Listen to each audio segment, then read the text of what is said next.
নমস্কার বন্ধুরা, কোকো কিচেনে আপনাদের স্বাগত। আশা করি আপনারা সবাই ভালো আছেন। আবারও আমি চলে এলাম একটা রেসিপি নিয়ে। তো আজকে আমি বানাবো চিংড়ি মাছ, বাগদা চিংড়ি। এখানে একটা আমি ফ্রাইং প্যান বসিয়ে নিয়েছি। এবার আমি এতে দিয়ে দেব 1 চামচ বাটার,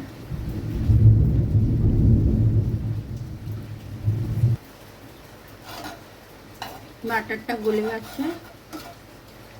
এবার আমি চিংড়ি মাছগুলো হালকা করে ভেজে নেব। দিয়ে দিচ্ছি চিংড়ি মাছ।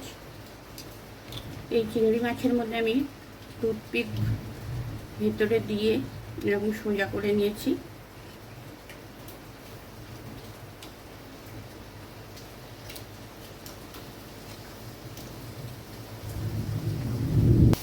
চিংড়ি মাছগুলোতে আমি হালকা করে নুন হলুদ মাখিয়ে নিয়েছিলাম। যতক্ষণে চিংড়ি মাছটা ভাজা হচ্ছে আমি একটা মশলার পেস্ট বানিয়ে নেব। এখানে নিয়েছি একটা মিক্সিং বোল। এর মধ্যে আমি এখানে 2টো পেঁয়াজ দিচ্ছি। 2টো পেঁয়াজ আমি কেটে নিয়েছি। রসুন বেশ কিছুটা, এখানে আছে 1 টুকরো আদা আর একটা টমেটো। এই সমস্ত কিছুর আমি একটা পেস্ট বানিয়ে নেব। দিয়ে দিলাম টমেটো, পেঁয়াজ আর আদা 1 কোয়া, দিলাম আমি রসুন,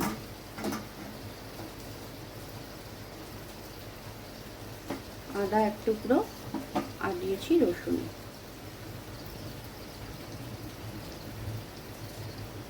মশলার পেস্ট রেডি করে নিয়েছি। এটা আমি একটা বাটির মধ্যে ঢেলে রাখছি। বাটির মধ্যে আমি ঢেলে নিলাম। এবার এই মিক্সিং বলেই আমি দেব কিছুটা নারকেল। দিয়ে দিচ্ছি নারকেল। নারকেলটাও আমি পেস্ট বানিয়ে নেব। নারকেলের পেস্ট আমি রেডি করে নিয়েছি। এবার চিংড়ি মাছগুলো আমি একটু তুলতে দেব।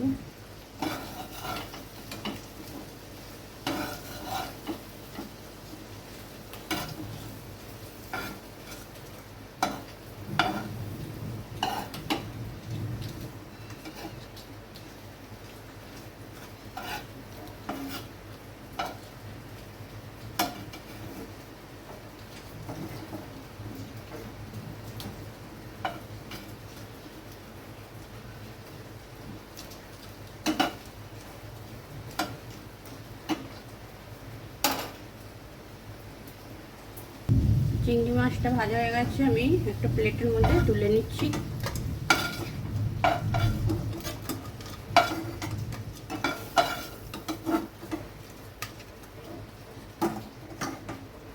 এবার এই কড়াইতে আমি আরেকটু বাটার অ্যাড করে দিচ্ছি।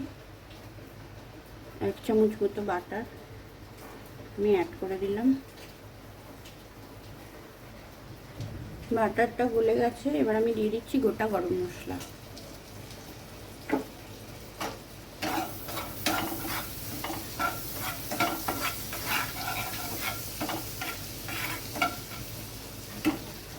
গোটা গরম মশলা দিয়ে দিয়েছি। এবার এর সাথে আমি দিয়ে দেবো পেস্ট করে রাখা মশলাটা।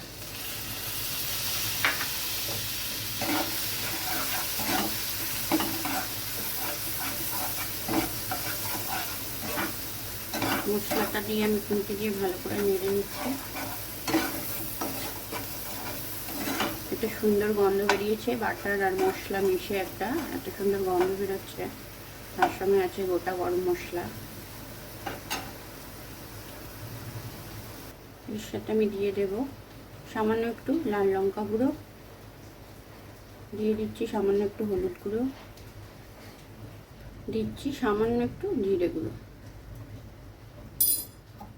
দিয়ে মশলাটা ভালোভাবে মিশিয়ে নেব।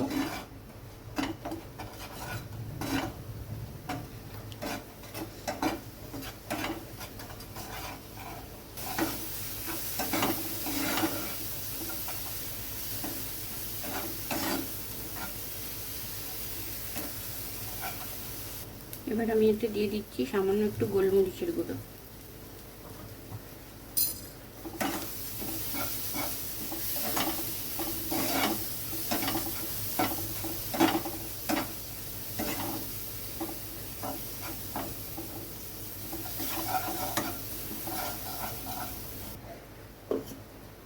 মশলাটা ভাজা হয়ে গেছে। এবার আমি এতে দিয়ে দেবো পেস্ট করে রাখা নারকেলটা।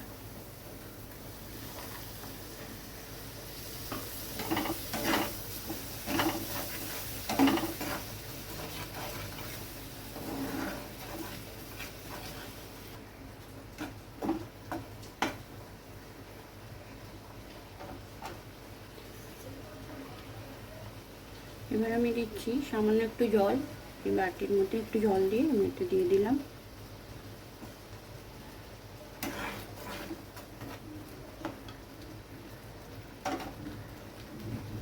এবার আমি এতে দিয়ে দেবো পরিমাণ মতো লবণ।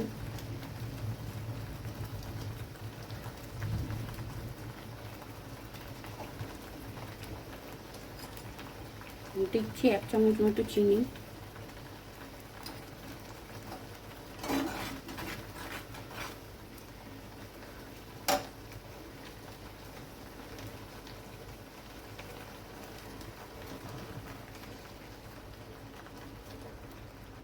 দিচ্ছি 1 চুটকি মতো গরম মশলা গুঁড়ো। গোটা গরম মশলা দেওয়াই ছিল, সেই গরম মশলাটা আমি বেশি দিলাম না।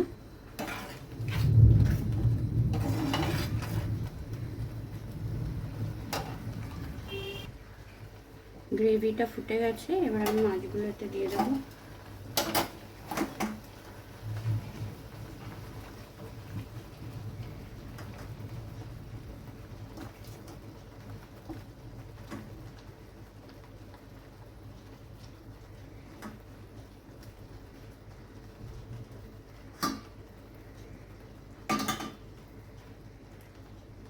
মাছগুলো গ্রেভির সাথে একটু মিশিয়ে মিশিয়ে দেবো, উল্টে পাল্টে দিচ্ছি মাছগুলো।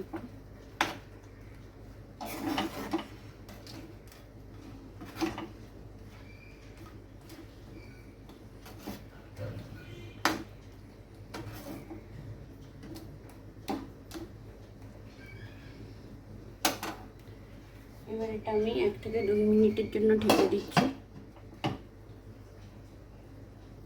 1 থেকে 2 মিনিট হয়ে গেছে, আমি ঢাকনাটা খুলে দেখে নিচ্ছি।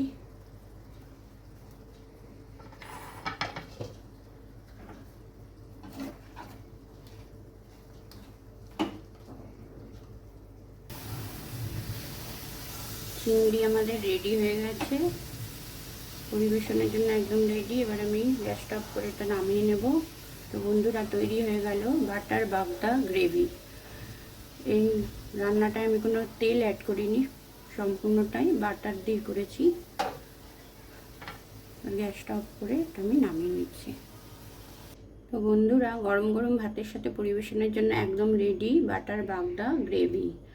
রেসিপিটা কেমন লাগলো আপনারা অবশ্যই জানাবেন, আর চ্যানেলটা সাবস্ক্রাইব করে একটা লাইক করে দেবেন।